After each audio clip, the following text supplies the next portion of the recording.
코젤이 촉감이 좋다고 하면서 식염수로 수술할 경우보다 적게는 한 10만 원, 많게는 10만 원까지 더 받습니다. 사실은 촉감 차이가 없는데도요.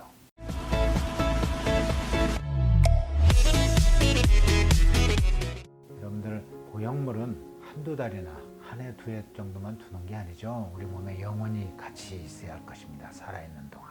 첫째로는 무엇보다도 안정성이 중요하다고 말씀을 몇 번을 강조해도 부족하지 않을 거예요. 식염수에 대한 또 잘못된 편견이나 오해를 풀으셨으면 좋겠습니다. 지금까지 식염수 보형물과 코젤의 보형물에 대해서 비교 설명도 하고 오해와 진실에 대한 규명도 했는데, 다시 한번 코젤 보형물과 식염수 보형물에 대해서 요약해서 장단점을 비교해 드리도록 하겠습니다.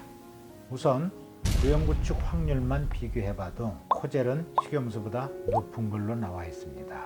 식염수는 1% 안팎밖에 안 되는데 코젤은 적게는 9%, 많게는 한 수술 6년이면 14%까지 올라간다고 그러죠. 재수술 확률도 식염수는 2% 이하인데 코젤은 심지어는 수술 후 6년에 28%까지 나타나고 있습니다. 그 다음에 흉터는 코젤은 식염수로 하는 것보다 길 수밖에 없죠. 원래 크기가 있으니까요. 식염수는 흉터가 굉장히 얇게 해도 됩니다. 왜냐하면 둘둘 말아서 주머니만 집어넣으면 되니까요.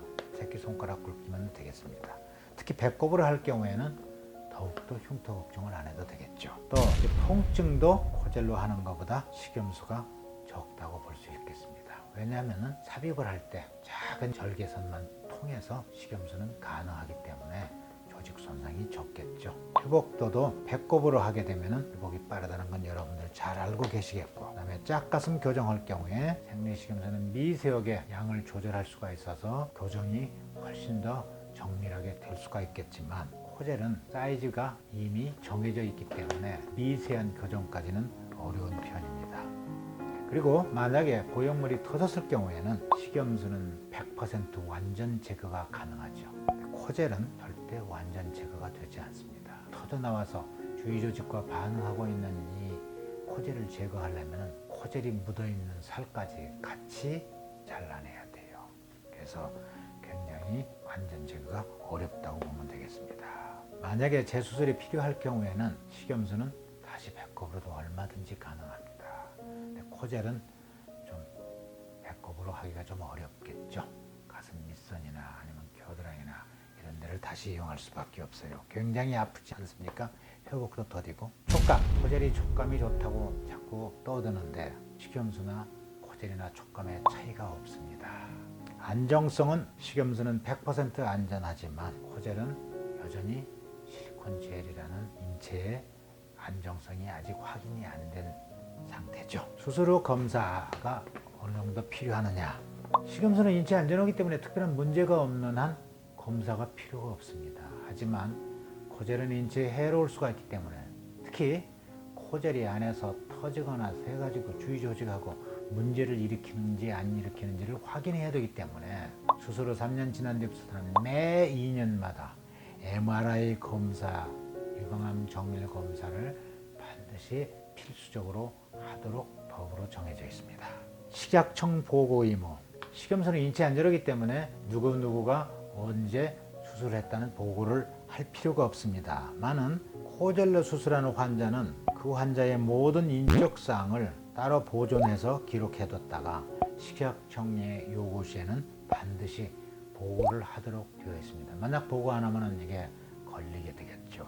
또 식염수 보형물로 배꼽을 통해서 수술하셨을 경우에는 피주머니를 착용할 필요가 없습니다. 왜냐하면 조직 손상도 적고 아주 가느다랗게 해서 집어넣기 때문에 출혈이 거의 없어요. 몇 방울밖에 안 나옵니다.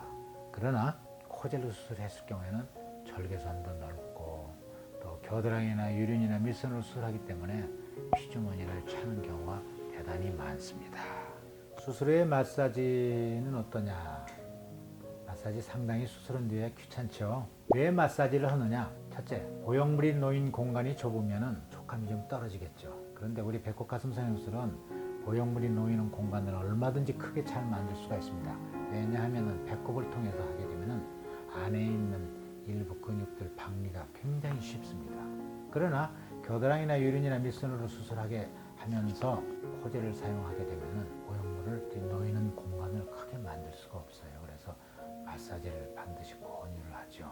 다음에 수술 시간에 있어서 식염수 보형물을 배꼽으로 하게 되면 30분이 채 안 걸려요. 사실 수술하는 시간은 20분도 채 안 걸립니다. 물론 앞에 준비하고 뒤에 마무리하는 시간이 좀 붙어서 그렇지. 하지만 코젤로 수술을 하게 되면 적어도 1시간, 1시간 반, 2시간 넘어가까지도 걸릴 수가 있습니다. 다음에 마취 방법.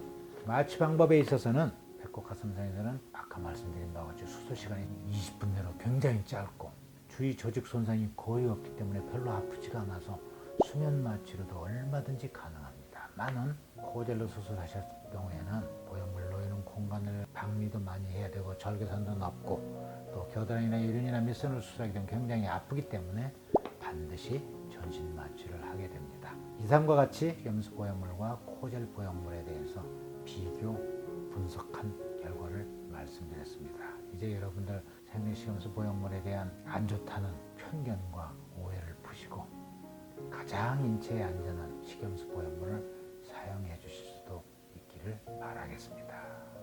지금까지 생리식염수 보형물과 코젤에 대해서 제가 자세히 비교 설명까지 드렸는데 그런데 왜 주위에서 코젤이 좋다고 코젤을 많이 사용하고 특히 병원이나 이런 여러 의료인들이 코젤을 권하는 걸 많이 봤을 겁니다.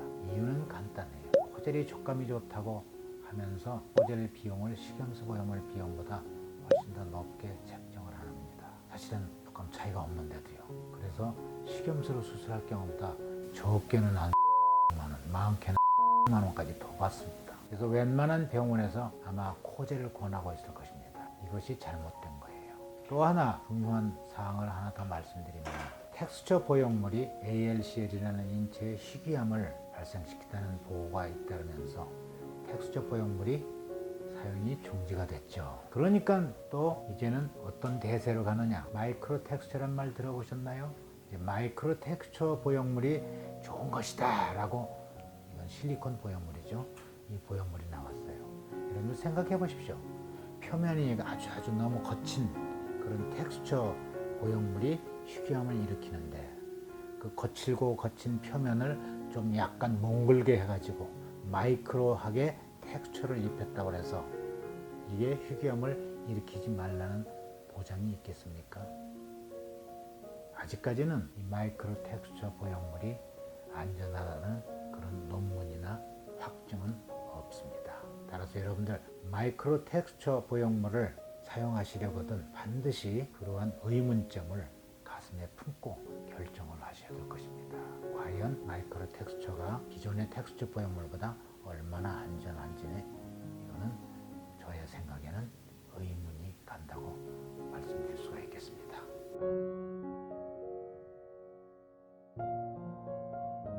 가슴 임신했을 때 트는 살은 호르몬 영향도 있고 너무 이렇게 커지니까 피부 근섬유가 터져서 나오는 건데 이거는 이렇게 하지 않는 한은 항아리만하게 하지 않는 한은 이런 정도 갖고는 튼 살이 생길 수가 없어요.